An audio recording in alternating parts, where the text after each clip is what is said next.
G'day everyone, welcome back to another video on the channel, and today we're going to be grading every AFL team's 2021 season on TierMaker.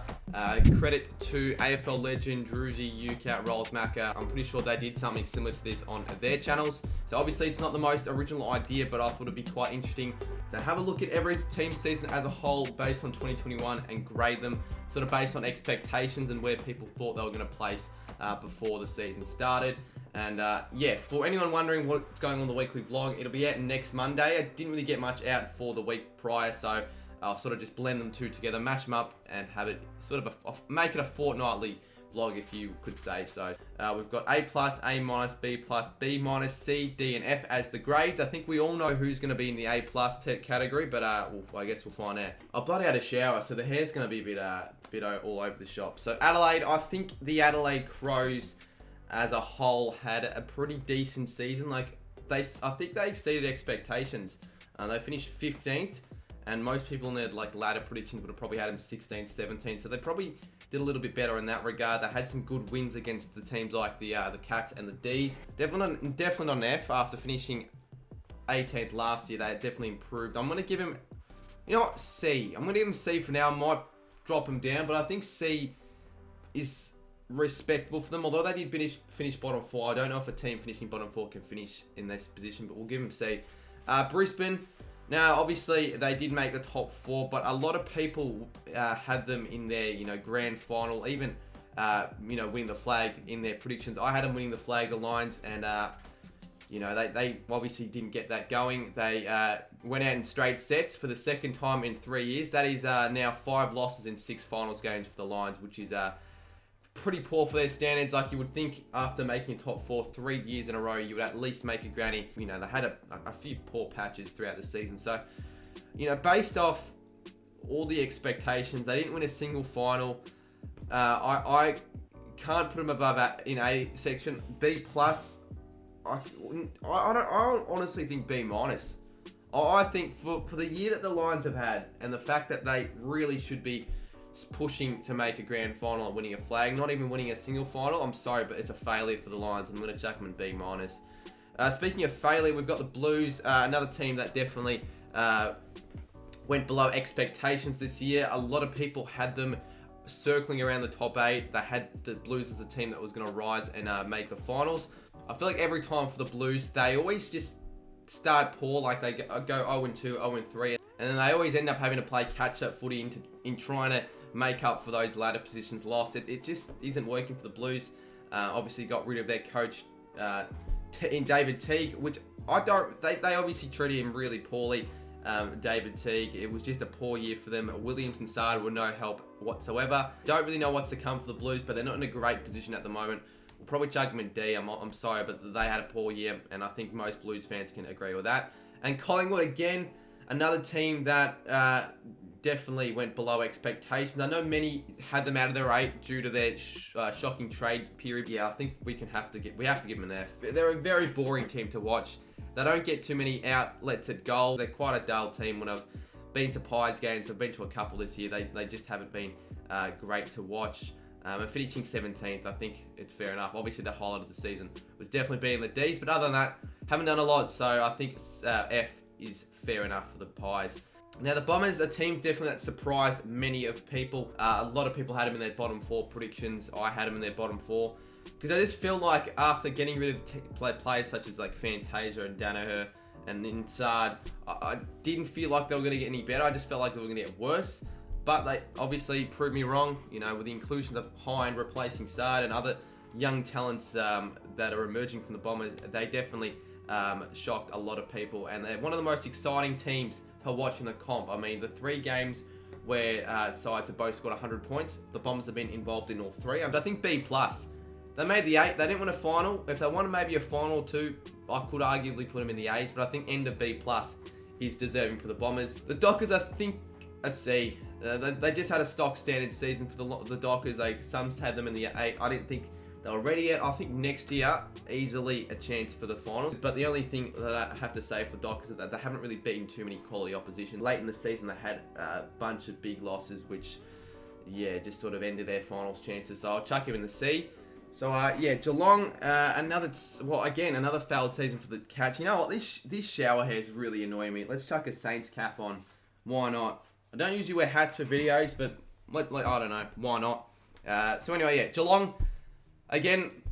We're disappointing the Cats this year if you had to grade them as a whole, because again they had a great home and away season, arguably one of the best sides in the comp, but again, in the finals, that is when it matters, and they weren't able to perform when it mattered. Obviously, losing in the qualifying finals and in the prelims, the Cats are going to change something. Otherwise, the same thing's going to happen time and time again. So, unfortunately for the Cats, obviously, I think they had a better year than the Bombers. They at least won a final.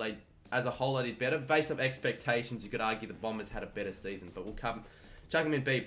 The Suns, unfortunately, in 2021, they didn't really get it together, and they ended up finishing 16th. I feel like 16th for the Suns isn't quite deserving. They're all right for a few games, but they have lost the most games by over 50 points for any side this year. I guess their biggest highlight of the year would be Touk Miller, absolute star. I won't give him a total F because they had a couple good wins against the Tigers and the Giants, and they were all right, but end of D.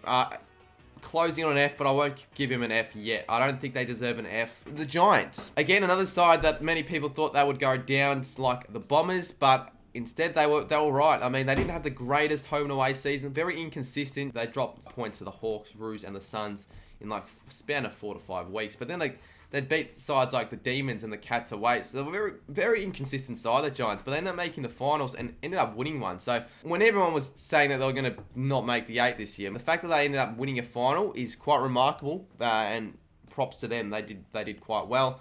I still don't think A is deserving. I'll chuck them below the Cats. Hawthorn, I think C. I think their end to the season was very, very impressive. They won 3 or 4 of their last 4 games. Like, they were really good.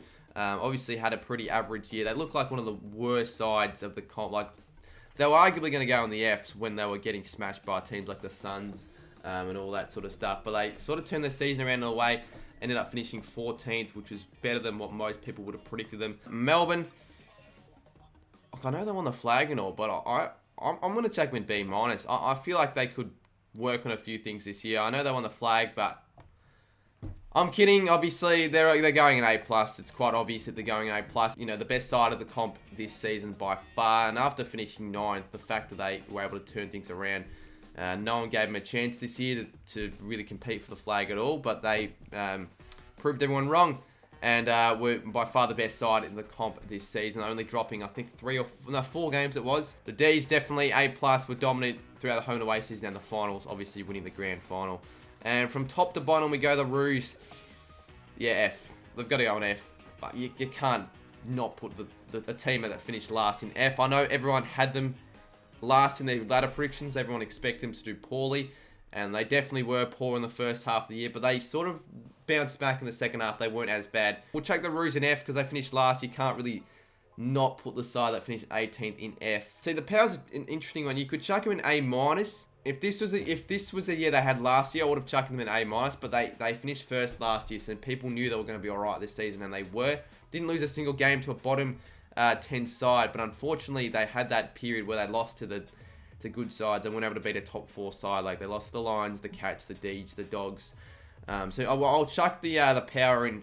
I reckon they're going to go below the Cats solely based on the fact that the Cats, I just feel like, were a slightly better side this year, and that I reckon the Powers loss against the Dogs was more embarrassing than the Cats loss. I would have to say it was at home, so yeah, we'll still chuck them in B+. And the Tigers, at the end of the day, I think they finished 12th. They finished 12th after winning the back-to-back flags.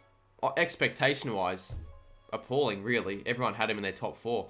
Not many had them dropping out of the top 4, let alone top 8. So, you know what? I'm going to chuck a D. The second half of the year was their worst half of the year. Yeah, definitely. So, Tigers, could this be the start of the downfall? Are they going to bounce back and respond next year? They're getting retiring players, aging players.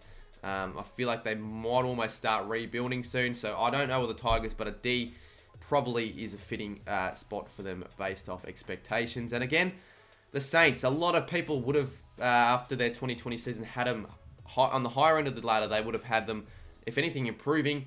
We were unfortunately unable to do so. And that was mainly due to their shocking first half of the season. I think they had four losses over 60 points. We were just appalling in the first half of the season. We bounced back in the second half. We were a pretty good side in the second half of the season. So that is why we're not going to be in the Ds or the Fs. Injuries didn't really go away, I would have to say. So I think the Saints will go a C. But yeah, I think a C is fair enough for the Saints. Sydney. Well, I reckon B+. I'm actually gonna chuck them above the Giants. I know the Giants beat them in the finals, but the Swans were much better than the Giants overall this season. They were very, very impressive. Very exciting to watch. The difference between the two sides from 6th to 7th was massive. I think 4-win difference. So after everyone predicting the Swans to maybe finish 14th, 13th, and then finishing 6th is very, very impressive from the Swans. And they've got a bright future. I think they will only go up with all their young talent that they have. I'll be shocked if they don't make the 8 next year, really. I will be shocked. So I'll check the Swans and B+. West Coast, another team that was pretty disappointing this year. Arguably in Ds, honestly, but I'll chuck them in Cs considering that they finished 9th and they could have made the finals. But they had some shocking losses. Their two most disappointing games were definitely the big smashing against the Cats and the big smashing against the Swans. They're a good side at home, and similar to the Tigers. First half of the year almost looked like a top 4 side. Second half of the year almost looked like a bottom 4 side. The difference between best and worst for the Eagles is too great. And even Jesse from True Footy has said it, that they definitely are not a great side and they don't deserve making finals. And yeah, I think a C is a fair enough position for them, but they're lucky almost not to be a D. There's no team in the A- section. I think the Dogs are worthy of that section. Always a team that finishes in the grand final probably has to be in the A's, but you can't be in the A+ when you don't finish, when you don't win the flag. And the Dogs, well, they ended up finishing 5th. I mean, I feel like they were probably the second best side in the comp, even though they ended up finishing 5th. Like, their best is almost the best in the comp. I think the Ds, the Cats, and the Dogs were the 3 best sides this year. Obviously, the Ds the best, but the Dogs finished 5th, but then won 3 finals games to make the granny. Unfortunately, they lost it, but I think A- is pretty fitting. So I think that's good enough. We can have 5 teams in B+. B-, the Lions, fair enough, and I don't think any of these sides deserve a B ranking. They weren't really too amazing this season. Feel free to disagree with me below down in the comments. Let me know where you would grade some of these teams down below in the comments, and yeah, I'd love to check them out. Yeah, appreciate everyone for watching the video. Leave a like if you haven't already. Subscribe if you are new. We're closing 14k. The aim is 15k by the end of the year, so it might be a bit difficult. I probably won't have much out until the weekend for the this coming week, so just thought I'd let you guys know I might be a little bit busy throughout the week. But yeah, appreciate everyone for watching the video, as I said before, and we'll see you soon in my next one.